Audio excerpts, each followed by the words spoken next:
외딴 섬에 소름 끼치는 무당 귀신. 내가 근무한 레이더 사이트는 부산에서 배 타고 조금 들어가면 사람이 얼마 살지 않는 작은 섬이 있는데 그 섬 산꼭대기에 위치하고 있었다. 그곳에서 해군으로 복무했던 나는 제대한 지 오랜 시간이 지났지만 고립된 섬 특유의 주입 같은 분위기를 잊을 수가 없다. 아침마다 해무가 잔뜩 끼어서 아침 점호를 할 때면 100명도 채 안 되는 부대원들의 얼굴이 확인되지 않을 정도였다. 그리고 밥을 하면 다음 날이면 곰팡이가 필 정도로 습했다.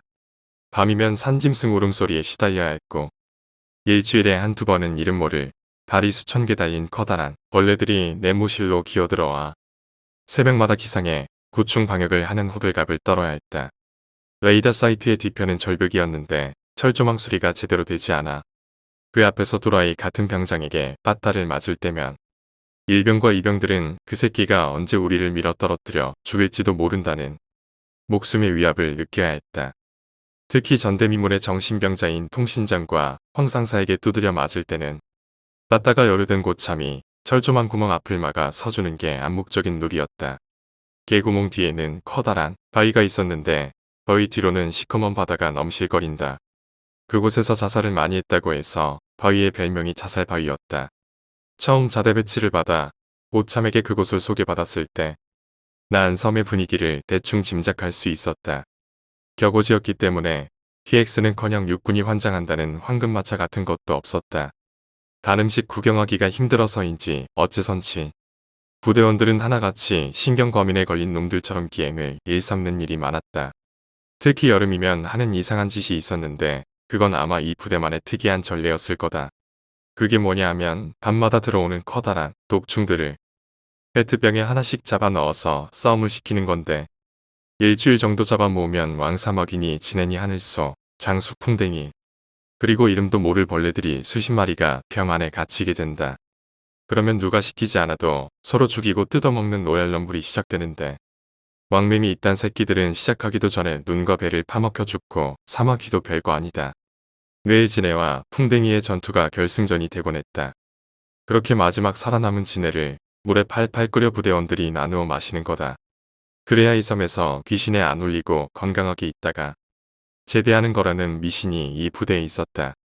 당연히 별맛도 느껴지지 않는 지네물이었지만 먹을 때마다 찜찜했다.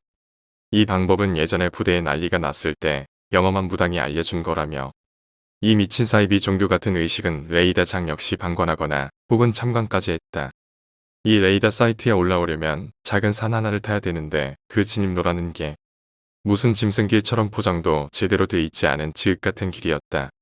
산을 빙 둘러 올라와야 되는 그 진입로 대신에 부대원들만 알고 있는 지름길이 있었는데 그 길은 반드시 2명 이상이 함께 가야 한다는 룰이 있었다.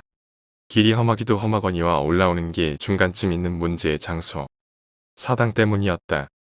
처녀사당이라는 이름에 나이가 부서지기 직전의 사당이었는데 무슨 전설의 고향 세트장 마냥 퍼렇고 빨간 금줄이 쳐져 있고 앞마당에는 커다란 돌들로 흉흉하게 메어져 있는 우물 하나가 덩그라니 있는 폐허였다.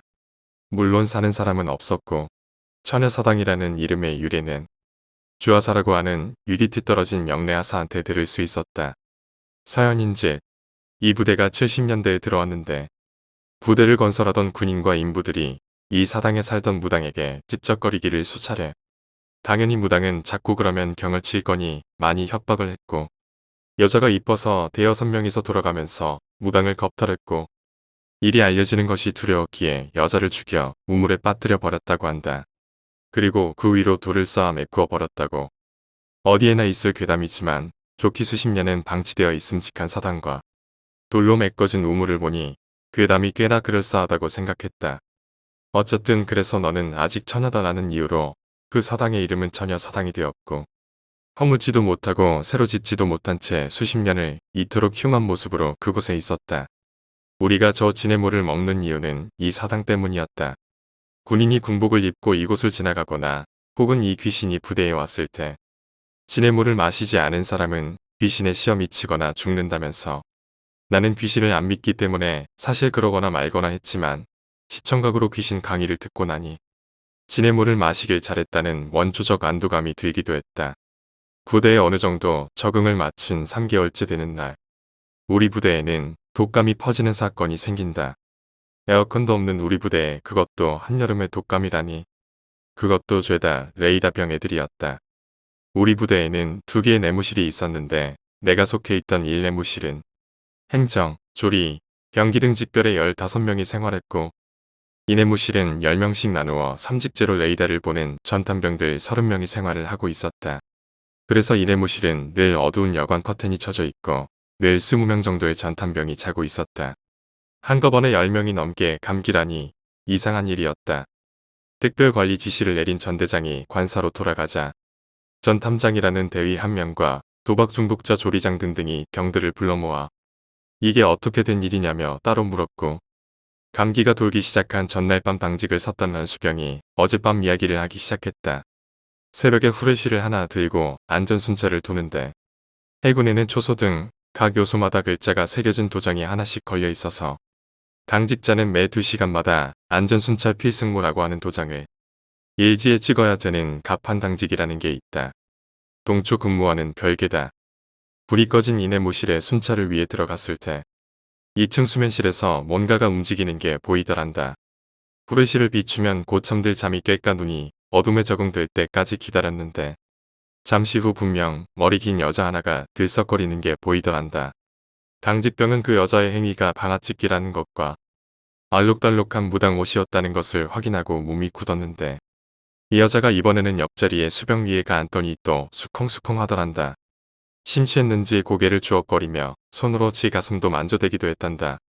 암튼 자기 쪽에는 신경 못 쓰는 것을 확인한 당직병은 몰래 슬그머니 문을 열고 도망쳤다고. 얘기를 들은 간부와 병들은 저마다 처녀사당 무당의 욕을 하며 누구 하나 당직병의 말을 의심하지 않았다. 걔네들 지네 물 마셨어? 이게 대의가 심각한 얼굴로 한 말이다. 확실히 정상이 아닌 정신상태의 부대였다. 더 놀라운 건 걔네들은 근무 시간이어서 지뇌물 의식을 치르지 못한 병들이었다는 사실이었다. 약을 먹이고 난리를 떨어도 10명의 전탐병들은 시름시름 앓으며 말라갔다. 더 이상 쉬쉬할 수 없게 된 전탐장은 대령에게 이 사실을 고했고 존나 웃긴 건 전대장이 의사를 부를 생각은 안 하고 마을의 무당을 부른 거다. 나는 귀신은 못 봤지만 무당이 신기한 짓 하는 건 이때 처음 봤다. 웬 할매 하나가 전대장 차를 타고 부대에 도착했는데 그 할매가 무당이었다. 무당은 들어오자 맞아 소리를 막 지르더니 경기를 일으킨다. 그리고 부대원들을 붙잡더니 니네 고독 다려 처먹었지. 이런다. 이게 뭐냐 하면 알고 보니 우리가 지내다려 먹는 적에 얌매고독이라고 해서 누군가를 저주하는 추술 중 최상위에 속하는 거라더라. 자세한 건 모르고 그 짓을 계속하는 바람에 그 귀신년이 더 사람한테 해를 입힐 수 있었다고. 그 고독을 권해준 무당은 분명히 귀신 부탁을 받은 거라며. 암튼 무당은 바로 굿을 준비하고 부대 내방의 나무 그리고 자살바위 입구 등에 금주를 쳤다. 뭐 어느 부대도 그런 말들이 있지만 특히 이 부대는 영적으로 개지읍 같아서 자살바위가 있는 북쪽으로 저속문이 열려 있단다. 누가 뚫었는지도 모르게 늘 구멍이 나 있는 철조망도 그 이유라며 그 앞에서 아이고 어머니 하면서 울고 난리를 치기도 했다. 전 부대원이 보는 앞에서 한판 굿을 벌인 무당은 죽은 처녀무당 이름도 알아맞히고 강간범이 5명이었다는 것과 민간인이 절대 알 리가 없는 이 부대 자살자의 이름도 맞추고 하는 놀라움 속에서 살풀이를 마친다. 할매의 말에 의하면 맛을 들인 이 귀신이 원함보다 세력에 미쳐 날뛰는 것이니 비접에 의한 기빨림 외에 큰 화는 없을 것이므로 걱정은 말라시면서 앞으로 33일 동안은 절대 부대 내에서 혼자서 하지 말라는 경고를 남긴다. 실로 공포스런 경고였다. 굿이 효과가 있었는지 어쨌는지 알아누웠던 전탄병들은 다음날 거짓말같이 일어났고 그 후 며칠간은 통신장에 미친 짓만 빼면 평화로운 나날이 이어진다. 그러던 어느 날 앞에 말한 유디트 떨어진 덜 떨어진 주하사가 부두를 나갔다 들어오는 길에 미친 듯이 소리를 지르며 달려와서는 당직 의병 등을 보고 안심했는지 거품을 물고 기절을 하는 일이 벌어진다. 잠시 후 깨어난 주하사는 무슨 일이냐며 묻는 당직 사관에게 진입로 부근에서 귀신을 봤다며 벌벌 떤다.